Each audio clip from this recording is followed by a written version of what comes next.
यहाँ पूरी तरह समर स्टार्ट हुआ नहीं, फिर भी आपके फोरहेड में, बैक में, शोल्डर्स में, आर्म्स में छोटे छोटे दाने यानी टाइनी बम्स दिख रहे हैं और कुछ भी लगा लो किसी चीज से नहीं जा रहा है, then guys this is not normal acne. इसको फंगल एक्ने कहते हैं एंड इन मोस्ट केसेस में समर स्टार्ट होते ही ये आपको अपने स्किन में दिखने लग जाते हैं। कुछ साल पहले मेरे साथ भी एग्जैक्टली सेम होता था, like you can see my forehead, ये सारे छोटे छोटे दाने आ जाते थे फोरहेड में और कुछ भी लगा लो ना किसी चीज से नहीं जाता था, बिकॉज मैं इसको एक्ने की तरह ट्रीट करती थी and I didn't know that it was fungal acne. But जैसे मुझे समझ आ गया कि इट इज फंगल एक्ने, इसको हटाने का एक तरीका है बाय जस्ट यूजिंग 2 प्रोडक्ट्स। आज देख लो गाइस, एक भी दाना नहीं है, इट्स क्लियर। और अब मुश्किल से 1-2 साल हो गए हैं, ये दाना कभी भी वापस नहीं आता। ना मैंने कैसे 2 प्रोडक्ट से इसको ट्रीट किया वो आगे मैं वीडियो में बताऊंगी, बट वो जानने से पहले तुम्हें जानना जरूरी है कि जो दाने तुम्हें फोरहेड पे, नेक पे, शोल्डर्स एंड आर्म्स पे हो रहा है कि वो फंगल एक्ने है कि नहीं। सिंपल वे है टू आइडेंटिफाई। नंबर 1, जितने भी आप वो दाने देख रहे हो उनके साइज ना ऑलमोस्ट सेम होते हैं। नंबर 2, कभी कभी किसी को थोड़ी इचीनेस भी फील हो सकती है, मेरे केस में इचीनेस नहीं था। एंड नंबर 3, सडनली समर आते ही वो एकदम से ग्रुप में या क्लस्टर्स में आपको अपने स्किन में दिखेगा। नाउ अब ये भी जल्दी से समझ लेते हैं ये क्यों होता है, बिकॉज एक बार आप समझोगे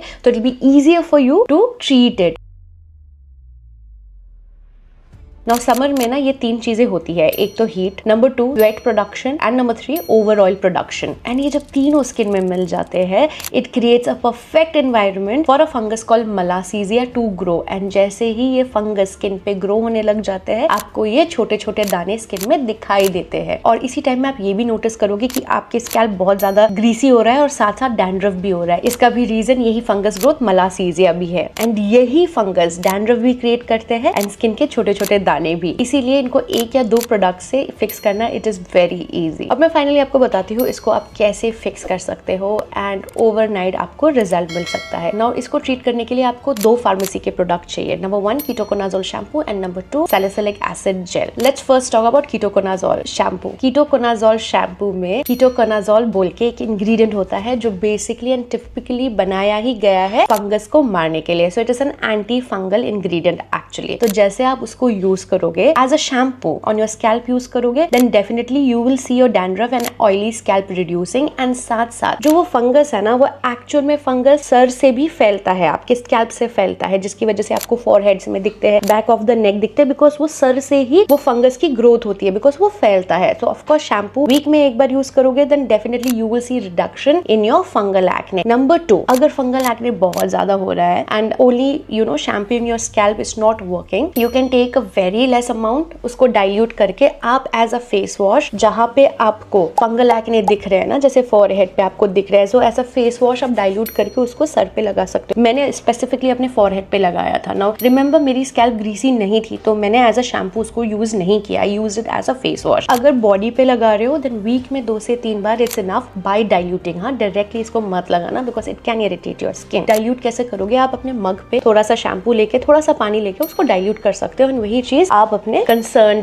जहां पे आपको प्रॉब्लम हो रहा है वहां पे लगा के 1 मिनट तक छोड़ सकते हो and then you can rinse it. Basically shower time में ही यूज करना बेटर रहेगा सो दैट कोई भी रेसिड्यू शैम्पू का ना रहे। गाइस, ये ketoconazole shampoo directly root cause को ट्रीट करता है, इसीलिए आपको फर्स्ट वॉश में ही रिजल्ट दिखेगा। तो आपको फर्स्ट वॉश में रिजल्ट देखने के बाद आपको रोकना नहीं है, आपको तब तक इसको यूज करना है जब तक आपके जो भी छोटे छोटे दाने हैं कंप्लीटली गायब हो। एंड ट्रस्ट मी गाइस, ये गायब हो जाते हैं once you start using ketoconazole shampoo. It's just that आपको रोज नहीं यूज करना है, वीक में 2 से 3 बार बाय गिविंग अ गैप आपको इसको यूज करना है। Now if you remember I also talked about that you need second product also which was salicylic acid. Now after आप इसको यूज करते हो, शावर में यूज करने के बाद आपको जहाँ पे भी फंगल एक्ने दिख रहा है वहां पे कोई भी heavy cream, heavy body lotion नहीं यूज करना है, आपको वहां पे थोड़ा सा सैलिसिलिक एसिड जेल लेके लगाना है। Now salicylic acid 2% is a perfect choice, but since हम एक कीटोकोनाजोल शैम्पू ऑलरेडी यूज कर रहे हैं आई वुड सजेस्ट कि अगर आप बिगिनर हो तो 1% फार्मेसी का ये सेबो जेल या जिट केयर जेल है, आप इसको ले सकते हो। आप उसको थोड़ा सा अपने फिंगर्स में लेके आपको जहां जहां प्रॉब्लम दिख रही है आप वहां लगा सकते हो। ऑल्सो अ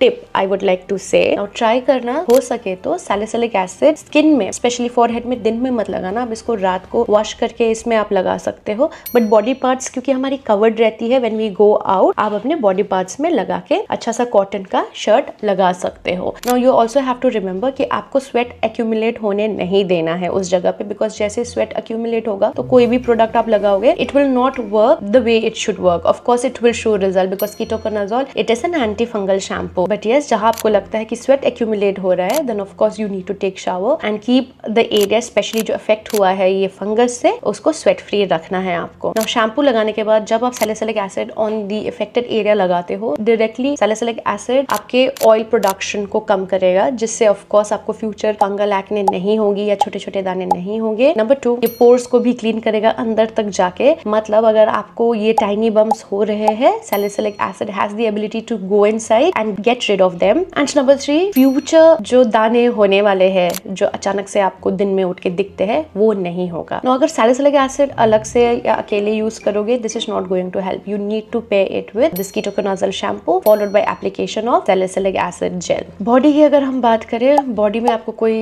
इफेक्टेड एरिया में कोई भी हैवी क्रीम्स नहीं लगाना है, बट फेस की अगर हम बात करें ऑफ कोर्स फेस धोने के बाद जब हम सैलिसिलिक एसिड जेल लगाते हैं then we need a moisturiser right to apply. So remember तुम्हारा जो फेस मॉइस्चराइजर है वो जेल बेस्ड हो एंड नॉन कॉमेडोजेनिक हो, सो दैट तुम्हारे जो पोर्स है उसको क्लॉग ना करे। हो सके तो जिस दिन सैलिसिलिक एसिड अपने फोरहेड पे लगा रहे हो कोई भी मॉइस्चराइजर इस एरिया पे छोड़ ही दो एंड नेक्स्ट डे जब अपना मॉइस्चराइजर लगा रहे हो तो वो non comedogenic and gel based ही होना चाहिए, तो आपको फ्यूचर में यहाँ पे एक्ने और नहीं दिखेंगे। बहुत सिंपल था ना, ये 2 प्रोडक्ट्स ही आपको यूज करना है, बट ऑलवेज रिमेंबर इससे कोई एलर्जी या इरिटेशन नहीं होती, बट ऑलवेज पैच टेस्ट। कोई भी नया प्रोडक्ट आप अपने स्किन केयर रूटीन में है क्या रूटीन में यूज कर रहे हो, मैं भी वही करती हूँ। जब भी मुझे कोई नया प्रोडक्ट मिलता है आई पैच टेस्ट, बिकॉज जरूरी नहीं है जो प्रोडक्ट मेजोरिटी लोगों को सूट करे वो आपको भी सूट करेगा। सबका allergens and allergy level different होता है, तो पैच टेस्ट करके कॉशियसली इन प्रोडक्ट्स को आप यूज करें and of course you are going to see the results. Let me know in comments next topic किस पे बनाना है, मैं वीडियो बना दूंगी। And until we meet next time, bye.